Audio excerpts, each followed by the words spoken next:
ലോകത്തിന്റെ മുഴുവൻ നന്മയ്ക്കു വേണ്ടി പ്രാർത്ഥിച്ചിരുന്ന ഒരു രാഷ്ട്രമായിരുന്നു ഭാരതം. ഭാരതത്തിലെ ഏതൊരു മംഗളകർമ്മവും അവസാനിച്ചിരുന്നത് ലോകാ സമസ്ത സുഖിനോ ഭവന്തു എന്ന വേദമന്ത്രം ചൊല്ലിയായിരുന്നു. 1947 വരെ വിദേശികൾ നശിപ്പിച്ച നമ്മുടെ സംസ്കാരം അതിനുശേഷം നമ്മൾ തന്നെ നശിപ്പിച്ചു. എപ്പോഴെല്ലാമാണോ ധർമ്മത്തിന് ഗ്ലാനി സംഭവിക്കുന്നത്, എപ്പോഴെല്ലാമാണോ അധർമ്മം വളരുന്നത്, അപ്പോഴെല്ലാം ധർമ്മത്തെ പുനഃസ്ഥാപിക്കാൻ കാലാകാലങ്ങളിൽ ആവശ്യമുള്ളതെല്ലാം നമ്മുടെ രാജ്യത്ത് നടന്നിട്ടുണ്ട്. അത് നടന്നിരിക്കും. അതുകൊണ്ടാണ് ഭാരതം ഇന്നും ജീവിക്കുന്നത്. ലോക ജനതയ്ക്ക് ഏത് തരത്തിലുള്ള അറിവാണോ ആവശ്യമുള്ളത്, അത്തരത്തിലുള്ള അറിവിന്റെ സ്രോതസ് തേടി നിങ്ങൾ ചെല്ലണമെങ്കിൽ ഭൂമുഖത്ത് ഒറ്റ രാഷ്ട്രമേ ഉള്ളൂ. അത് ഭാരതമാണ്. ലോഹതന്ത്രവും ആരോഗ്യശാസ്ത്രവും ഗണിതശാസ്ത്രവും ജ്യോതിശാസ്ത്രവും ലോകത്തിന് ഭാരതത്തിന്റെ സംഭാവനയാണ്. AD 10-ാം നൂറ്റാണ്ട് വരെ 4 അക്കമുള്ള സംഖ്യ എഴുതാൻ അറിയില്ല എന്ന യൂറോപ്യന്മാരുടെ മുന്നിൽ അരിത്തമെറ്റിക് പ്രോഗ്രഷനും ജോമെട്രിക് പ്രോഗ്രഷനും ഉപയോഗിച്ച് വേദമന്ത്രങ്ങൾ ചൊല്ലിയിരുന്നവരാണ് ഭാരതീയർ. യജുർവേദത്തിൽ കോപ്പർ, ബ്രാസ്, ടിന്ന്, ലെഡ് എന്നീ ലോഹങ്ങളെ നമസ്കരിക്കുന്ന മന്ത്രങ്ങളുണ്ടായിരുന്നു. AD 1500 ശേഷം കണ്ടുപിടിച്ച ഈ ലോഹങ്ങൾ മുഴുവനും യൂറോപ്യൻസ് ക്ലെയിം ചെയ്യുന്നതിനും 5000 വർഷങ്ങൾക്ക് മുൻപ് ഭാരതീയർക്ക് ഈ ലോഹങ്ങളെക്കുറിച്ച് അറിവുണ്ടായിരുന്നു. AD 400 ശേഷം AD 1500 വരെ 100 കണക്കിന് രസതന്ത്ര പുസ്തകങ്ങൾ ഭാരതത്തിൽ എഴുതിയിട്ടുണ്ട്. ദശരത്നാകരം, ദശസമുച്ചയം, ദശേന്ദ്രസാര സർവസ്വം, രസേന്ദ്ര ചൂടാമണി തുടങ്ങിയ പുസ്തകങ്ങളെല്ലാം തന്നെ നാഗാർജുനനെ പോലുള്ള അതിപ്രഗത്ഭരായ രസതന്ത്രജ്ഞർ എഴുതിയിരിക്കുന്നതാണ്. ഈ പുസ്തകങ്ങളിലെല്ലാം ഓരോ കെമിക്കലുകളും എങ്ങനെയെല്ലാം ഉപയോഗിക്കണം എന്നുള്ളതിന്റെ വിവരങ്ങളുണ്ട്. കൂടാതെ സ്വർണം, വെള്ളി, tin, lead, iron, copper, mercury എന്നീ മെറ്റലുകൾ എപ്രകാരമാണ് പ്രോസസ്സ് ചെയ്യേണ്ടത് എന്നതിനെക്കുറിച്ചുള്ള വിവരങ്ങളും ഈ പുസ്തകങ്ങളിലുണ്ട്. പ്രകാശത്തിന് 7 നിറമുണ്ട് എന്ന് കണ്ടുപിടിച്ചത് സർ ഐസക് ന്യൂട്ടൺ അല്ല, വിശ്വാമിത്ര മഹർഷിയാണ്. സൂര്യദേവൻ തന്റെ 7 രശ്മികൾ ഭൂമിയിലേക്ക് അയക്കുന്നു എന്ന് വേദങ്ങളിൽ എഴുതിയത് വിശ്വാമിത്ര മഹർഷിയാണ്. പ്രകാശം സഞ്ചരിക്കുന്നു എന്ന് കണ്ടുപിടിച്ചതും സർ ഐസക് ന്യൂട്ടൺ അല്ല. ഒരു നിമിഷത്തിന്റെ പകുതി സമയം കൊണ്ട് 2022 യോജന വേഗത്തിൽ പ്രകാശത്തെ ഇങ്ങോട്ടയക്കുന്നു സൂര്യദേവ, അങ്ങേക്ക് നമസ്കാരം എന്ന് പറഞ്ഞത് വിജയനഗര സാമ്രാജ്യാധിപതികളായ ഹരിഹരന്റെയും ഗുപ്തന്റെയും ആസ്ഥാന പുരോഹിതനായ സായണാചാര്യനാണ്. ന്യൂട്ടൺ ഗ്രാവിറ്റി കണ്ടുപിടിക്കുന്നതിന് മുൻപ് ഭാരതീയ ജ്യോതിശാസ്ത്രത്തിൽ ഗ്രാവിറ്റിക്ക് ഡെഫിനിഷൻ ഉണ്ടായിരുന്നു. ആകാശത്തിലുള്ള സോളിഡ് മെറ്റീരിയൽസിനെ ഭൂമി അതിന്റെ ശക്തി കൊണ്ട് അതിലേക്ക് ആകർഷിക്കുന്നു. ഏതൊന്നിനെയാണോ ആകർഷിക്കുന്നത് അത് താഴെ വീഴുക തന്നെ ചെയ്യുന്നു. തുല്യശക്തി കൊണ്ട് പരസ്പരം ആകർഷിക്കുന്ന ജ്യോതിർഗോളങ്ങൾ എവിടെ ചെന്ന് പതിക്കാനാണ്? 1148 ഭാസ്കരാചാര്യൻ എഴുതിയ ഈ വരികൾ സിദ്ധാന്ത ശിരോമണി എന്ന പുസ്തകത്തിന്റെ ഭുവനകോശം എന്ന ഭാഗത്തിലെ 6-ാം അധ്യായത്തിൽ നിങ്ങൾക്ക് കാണാൻ സാധിക്കും. ഭൂമി ഉരുണ്ടതാണെന്നും ഭൂമി കറങ്ങുന്നുവെന്നും സൂര്യനു ചുറ്റും പ്രദക്ഷിണം വയ്ക്കുന്നുവെന്നും കണ്ടുപിടിച്ചത് ആര്യഭടനാണ്. ഇന്ന് ഇതിനെല്ലാം നാം പേര് വിളിക്കുന്നത് ഗലീലിയോയെയും കോപ്പർനിക്കസിനെയും ടൈക്കോ ബ്രാഹിയെയുമാണ്. AD 449 ആര്യഭടാചാര്യൻ ഒന്നാമൻ അദ്ദേഹത്തിന്റെ 23-ാം വയസ്സിൽ എഴുതിയ ആര്യഭടീയം എന്ന ഗ്രന്ഥം ഭാരതത്തിലെ ജ്യോതിർ ഗണിതശാസ്ത്ര ഗ്രന്ഥങ്ങളുടെ പട്ടികയിൽ ഏറ്റവും ഉന്നത സ്ഥാനത്ത് നിൽക്കുന്നു. ഭൂമിയുടെ ഗോളാകൃതിയെക്കുറിച്ചും ഭൂമി സൂര്യനു ചുറ്റും പ്രദക്ഷിണം വയ്ക്കുന്നതിനെക്കുറിച്ചും ഭൂമിയുടെ റൊട്ടേഷനെ കുറിച്ചും റവല്യൂഷനെ കുറിച്ചും അതിന്റെ സ്പീഡിനെ കുറിച്ചും വ്യക്തമായി എഴുതിയിരിക്കുന്ന ആര്യഭടീയം അത്യുജ്വലമാണ് എന്ന ഒറ്റ കാരണം കൊണ്ട് തന്നെയാണ് ഭാരതത്തിലെ ആദ്യ സാറ്റലൈറ്റിന് ആര്യഭട്ട എന്ന പേര് നൽകിയത്. ആര്യഭടാചാര്യനും ഭാസ്കരാചാര്യനും വിവരിച്ചിരിക്കുന്ന എല്ലാ കാര്യങ്ങളും അതിന്റെ 10 ഇരട്ടി എക്സ്പ്ലനേഷനോടുകൂടി ബ്രഹ്മഗുപ്തൻ ബ്രഹ്മസ്ഫുട സിദ്ധാന്തത്തിൽ എഴുതിയിട്ടുണ്ട്. വൃത്തത്തിന്റെ വിസ്തീർണം, വൃത്തത്തിന്റെ ചുറ്റളവ്, സിലിണ്ടറിന്റെ വ്യാപ്തം തുടങ്ങിയ എല്ലാ കാര്യങ്ങളും ബ്രഹ്മഗുപ്തൻ വളരെ വ്യക്തമായി ഇക്വേഷനോടുകൂടി നൽകിയിരിക്കുന്നു. ഗ്രീൻവിച്ച് രേഖ പണ്ട് ഭാരതത്തിലായിരുന്നു. അപ്പുറത്തും ഇപ്പുറത്തും ലോഞ്ചിറ്റ്യൂഡും ലാറ്റിറ്റ്യൂഡും കാൽക്കുലേറ്റ് ചെയ്തിരുന്നു. വരാഹവീരൻ AD 553 അലക്സാണ്ട്രിയയുടെ ലോഞ്ചിറ്റ്യൂഡ് കാൽക്കുലേറ്റ് ചെയ്തിട്ടുണ്ട്. 23.07 ഡിഗ്രി ആയിരുന്നു ഉജ്ജയിനിൽ നിന്ന് അലക്സാണ്ട്രിയയുടെ ലോഞ്ചിറ്റ്യൂഡ്. മോഡേൺ സയൻസ് പ്രകാരം 23.03 ഡിഗ്രി. ജർമ്മനിയിലെ സെന്റ് ജോർജ് യൂണിവേഴ്സിറ്റിയിലെ സാൻസ്ക്രിറ്റ് ഡിപ്പാർട്ട്മെന്റിന്റെ കവാടത്തിൽ പാണിനിയുടെ ഒരു വലിയ ചിത്രം കൊത്തിവെച്ചിട്ടുണ്ട്. ജർമ്മൻ ഭാഷയുടെ അടിസ്ഥാനം പാണിനി എഴുതിയ അഷ്ടാധ്യായി എന്ന വ്യാകരണ ഗ്രന്ഥമാണ്. മനുഷ്യനുണ്ടാകാൻ സാധ്യതയുള്ള ഓരോ രോഗങ്ങളുടെയും അവയുടെ ചികിത്സാ സമ്പ്രദായങ്ങളുടെയും ഔഷധങ്ങളുടെയും ഔഷധങ്ങൾ കൊടുക്കാൻ ഉപയോഗിക്കേണ്ട മന്ത്രങ്ങളുടെയും ഒക്കെ വരികൾ ചേർത്ത് 51 ശാഖകളുള്ള അഥർവ വേദം ഈ നാട്ടിലുണ്ടായിരുന്നു. World Health Organization universal medicine status കൊടുത്തിരിക്കുന്ന ഭൂമിയിലെ ഒരേ ഒരു കോമ്പൗണ്ട് ജലമാണ്. ഏതൊരു അസുഖത്തിനും ജലമല്ലാതെ മറ്റൊരു മരുന്ന് നൽകരുത് എന്ന് യജുർവേദത്തിൽ വ്യക്തമായി പറഞ്ഞിട്ടുണ്ട്. ആധുനിക വൈദ്യശാസ്ത്രത്തിന്റെ പിതാവായി എന്നറിയപ്പെടുന്നത് ഹിപ്പോക്രാറ്റിസ് ആണ്. ചരകന്റെയും സുശ്രുതന്റെയും പുസ്തകങ്ങളിൽ നിന്നാണ് താൻ ഔഷധശാസ്ത്രം പഠിച്ചതെന്ന് ഹിപ്പോക്രാറ്റിസ് എഴുതിയ പുസ്തകത്തിൽ തന്നെ 117 പ്രാവശ്യം പറയുന്നു. ചികിത്സയ്ക്കായി ശരീരവും മനസ്സും ഒരുമിച്ച് ചേർക്കണം എന്നാദ്യമായി പറഞ്ഞത് സുശ്രുതനാണ്.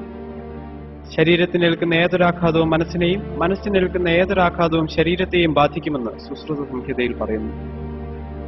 BC 700 എഴുതിയ ഈ സിദ്ധാന്തം 1993 വാഷിംഗ്ടൺ ഹെൽത്ത് ഇൻസ്റ്റിറ്റ്യൂട്ടിലെ ഡോക്ടർ ദീപക് ചോപ്ര പരീക്ഷണ വിധേയമാക്കി. ശരീരവും മനസ്സും പരസ്പരം യോജിച്ചാണ് ഇരിക്കുന്നതെങ്കിൽ മനസ്സിനെ ചികിത്സിച്ചാൽ ശരീരം ഭേദമാകുമോ എന്നായിരുന്നു ദീപക് ചോപ്രയുടെ പരീക്ഷണം. ആ പരീക്ഷണം മുഴുവൻ നടത്തിയത് ആധുനിക വൈദ്യശാസ്ത്രം വളരെ കുറച്ചുനാൾ മാത്രം ആയുസ് പറഞ്ഞിരുന്ന എയ്ഡ്സ് രോഗികളിലും ക്യാൻസർ രോഗികളിലുമായിരുന്നു. ഇന്ത്യൻ നോളജിനെ അടിസ്ഥാനമാക്കി ഡോക്ടർ ദീപക് ചോപ്ര രൂപം കൊടുത്ത ക്വാണ്ടം ഹീലിംഗ് എന്ന ചികിത്സാ സമ്പ്രദായം ഫലം കണ്ടു. മെഡിറ്റേഷനും പ്രാർത്ഥനയും മ്യൂസിക് തെറാപ്പിയും വഴി എയ്ഡ്സ് രോഗികളും ക്യാൻസർ രോഗികളും സുഖം പ്രാപിച്ചു. ക്വാണ്ടം ഹീലിംഗ് 21ാം നൂറ്റാണ്ടിലെ അത്യാധുനിക ചികിത്സാ സമ്പ്രദായമായി വിലയിരുത്തപ്പെടുന്നു. ബ്രെയിൻ ആക്ടിവേറ്റ് ചെയ്യിക്കാൻ മെഡിറ്റേഷനെ പോലെ മറ്റൊന്നുമില്ല എന്ന് ലോകത്തിന് മനസ്സിലായി തുടങ്ങിയിരിക്കുന്നു. അമേരിക്കയിലെ എല്ലാ യൂണിവേഴ്സിറ്റികളുടെയും സിലബസ് അനുസരിച്ച് പ്രസിദ്ധീകരിക്കുന്ന മെഡിക്കൽ ടെക്സ്റ്റ് ബുക്കിന്റെ അവസാനത്തെ ചാപ്റ്റർ മെഡിറ്റേഷൻ ആയിരിക്കണം എന്ന അമേരിക്കയിൽ നിയമമുണ്ട്. സൂര്യ നമസ്കാരം ഇംഗ്ലണ്ടിലും മറ്റ് വികസിത രാഷ്ട്രങ്ങളിലും രാവിലെ ഓടുന്നതിന് പകരം അവരുടെ ജീവിതചര്യയായി മാറിയിരിക്കുന്നു.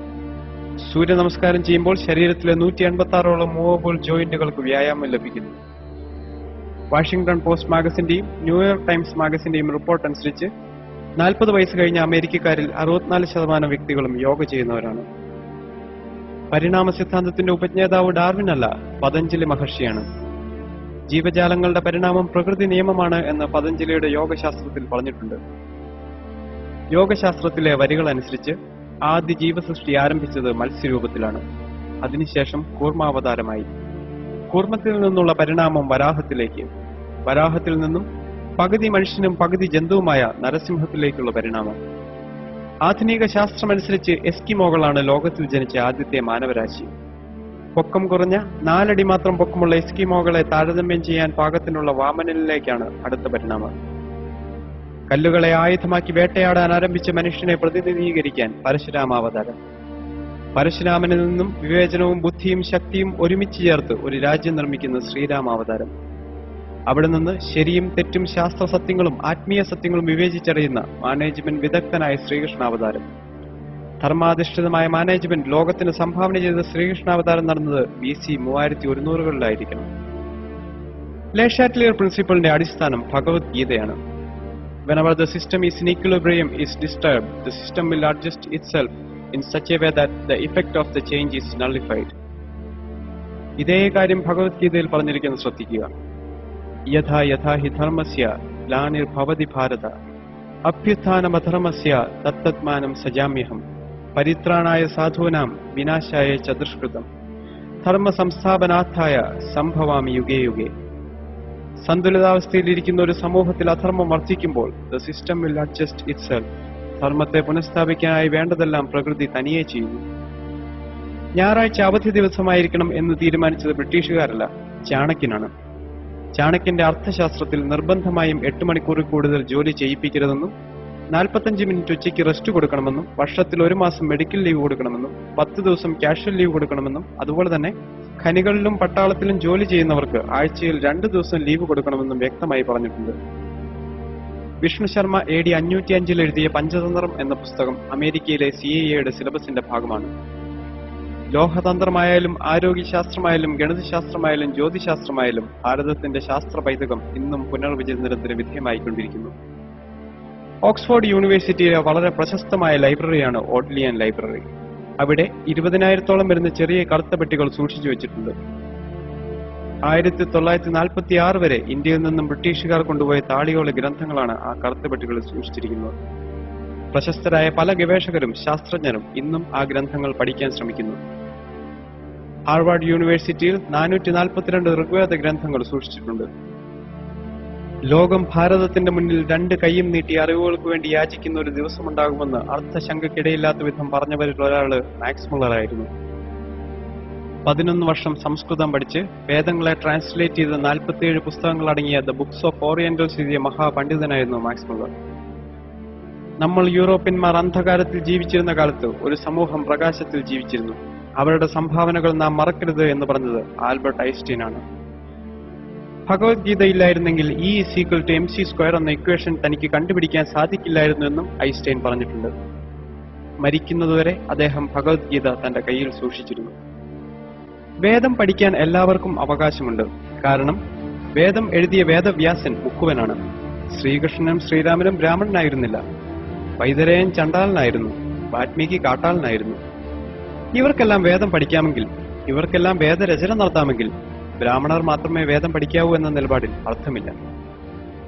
ജനിക്കുമ്പോൾ എല്ലാവരും ശൂദ്രന്മാരാണെന്നും കർമ്മം കൊണ്ടാണ് ഒരാൾ ബ്രാഹ്മണനായി തീരുന്നതെന്നും ഭഗവത്ഗീത പറയുന്നു. ബ്രഹ്മം എന്നാൽ വിദ്യ എന്നാണ്. വിദ്യ നേടുകയും വിദ്യ കൊടുക്കുകയും ചെയ്യുന്നതാണ് യഥാർത്ഥ ബ്രാഹ്മണന്റെ ദൗത്യം. ലോകത്തിൽ 68 ക്രിസ്ത്യൻ രാഷ്ട്രങ്ങളുണ്ട്. 60ഓളം മുസ്ലിം രാഷ്ട്രങ്ങളുമുണ്ട്. 82% ഹിന്ദുക്കളുള്ള ഭാരതം ഹിന്ദു രാഷ്ട്രമാക്കണം എന്നാരും പറഞ്ഞിട്ടില്ല. കാരണം 10,000 വർഷത്തെ പാരമ്പര്യമുള്ള ഭാരതത്തിന്റെ പൈതൃകം ഇവിടുത്തെ ഹിന്ദുക്കളുടേതാണ്, ഇവിടുത്തെ ക്രിസ്ത്യാനികളുടേതാണ്, ഇവിടുത്തെ മുസ്ലിമുകളുടേതാണ്. ഭാരതത്തിൽ ജനിച്ച എല്ലാവരും സനാതന ധർമ്മത്തിന്റെ തുല്യ അവകാശികളാണ്. അമ്മയും മാതൃഭൂമിയും സ്വർഗത്തേക്കാൾ വലുതാണ്. ആ ഭാരതത്തെ കുറ്റം പറയാൻ നിങ്ങൾ കൂട്ടത്തിൽ നിൽക്കരുത്. ഭാരതത്തിന് എന്തെങ്കിലും കുറവുകളുണ്ടെങ്കിൽ അത് പരിഹരിക്കേണ്ടത് ഭാരതമാതാവിന്റെ മക്കളായ നമ്മൾ ഓരോരുത്തരുടെയും കടമയാണ്. രോഗിയായ നിങ്ങളുടെ അമ്മയെ ആരെങ്കിലും കളിയാക്കിയാൽ നിങ്ങൾക്ക് തോന്നുന്ന വേദന നിങ്ങളുടെ മാതൃഭൂമിയെ കളിയാക്കുമ്പോൾ നിങ്ങൾക്ക് തോന്നണം. രോഗിയായ അമ്മയെ കളിയാക്കുന്നത് കണ്ട് ചിരിക്കുന്ന മക്കൾക്ക് മക്കളുടെ സ്ഥാനമുണ്ടാവില്ല. 1000 വർഷത്തെ വിദേശാക്രമണത്തിന് വിധേയമായിട്ടും നമ്മുടെ രാഷ്ട്രം മരിച്ചില്ല. നമ്മുടെ സംസ്കാരം ഇന്നും ജീവിക്കുന്നു. ഒരു ചെറിയ കഥ പറഞ്ഞ് ഞാൻ അവസാനിപ്പിക്കാം. പണ്ടൊരു രക്ഷിതാവിന്റെ കയ്യിൽ ഒരു വേൾഡ് മാപ്പ് ഉണ്ടായിരുന്നു. വേൾഡ് മാപ്പ് എന്താണെന്ന് അറിയാത്ത അദ്ദേഹത്തിന്റെ 6 വയസ്സുള്ള മകൻ കളിക്കുന്നതിനിടയിൽ ആ മാപ്പ് ചെറിയ ചെറിയ കഷ്ണങ്ങളായി കീറിക്കളഞ്ഞു. പിതാവ് എത്ര ശ്രമിച്ചിട്ടും ആ മാപ്പ് നേരെയാക്കാൻ സാധിച്ചില്ല എന്ന് മാത്രമല്ല, വൻകരകളും സമുദ്രങ്ങളും ശരിയായ സ്ഥാനത്ത് വരാതെ വന്നപ്പോൾ അദ്ദേഹത്തിന് ദേഷ്യം വന്നു. അവസാനം ആ പിതാവ് വേൾഡ് മാപ്പിന്റെ കഷ്ണങ്ങളെല്ലാം ചുരുട്ടിക്കൂട്ടി ആ ടേബിളിൽ വെച്ചിട്ട് മകനോട് പറഞ്ഞു, എടാ കുരുത്തം കെട്ടവനെ, നീയല്ലേ ഇത് നശിപ്പിച്ചത്, ഇനി നീ തന്നെ ഇത് നന്നാക്കൂ. അച്ഛൻ 3 മണിക്കൂർ ശ്രമിച്ചിട്ട് നന്നാക്കാൻ പറ്റാത്ത പടം മകൻ 3 മിനിറ്റ് കൊണ്ട് നന്നാക്കി. അച്ഛൻ വന്ന് നോക്കുമ്പോൾ വേൾഡ് മാപ്പ് റെഡി. അദ്ദേഹം മകനോട് ചോദിച്ചു, 1ാം ക്ലാസ്സിൽ പഠിക്കുന്ന നിന്നെ ഭൂമിശാസ്ത്രം പഠിപ്പിക്കുന്നില്ലല്ലോ, പിന്നെ ഈ ഭൂഗോളപടം നീ എങ്ങനെ നന്നാക്കി? വൻകരകളുടെയും സമുദ്രങ്ങളുടെയും യഥാർത്ഥ സ്ഥാനം നിനക്കെങ്ങനെ മനസ്സിലായി? അപ്പോൾ മകൻ മറുപടി പറഞ്ഞു, ഏത് വേൾഡ് മാപ്പിന്റെ കാര്യമാണ് അച്ഛൻ പറയുന്നത്? അവൻ ഭൂഗോളപടമേ കണ്ടിട്ടില്ല. ആ വേൾഡ് മാപ്പിന്റെ പിന്നിൽ ഒരു സിനിമാ നടന്റെ പടമുണ്ടായിരുന്നു. ആ ചെറിയ കുട്ടി കണ്ണ് കണ്ടു, കൈ കണ്ടു, കാല് കണ്ടു. കണ്ണവിടെ നിൽക്കണം, കൈയവിടെ നിൽക്കണം, കാലവിടെ നിൽക്കണം എന്നവൻ അറിയാം. ഒരു ഭാഗത്ത് വ്യക്തി ശരിയായപ്പോൾ മറുഭാഗത്ത് ലോകം ശരിയായി എന്നാണ്. ആ ഒരു വ്യക്തി നിങ്ങളാവട്ടെ എന്ന് ആശംസിച്ചുകൊണ്ട് ഞാൻ നിർത്തുന്നു. വിനയപൂർവ്വം നിങ്ങളുടെ സ്നേഹിതൻ മെൽവിൻ സുരേഷ്.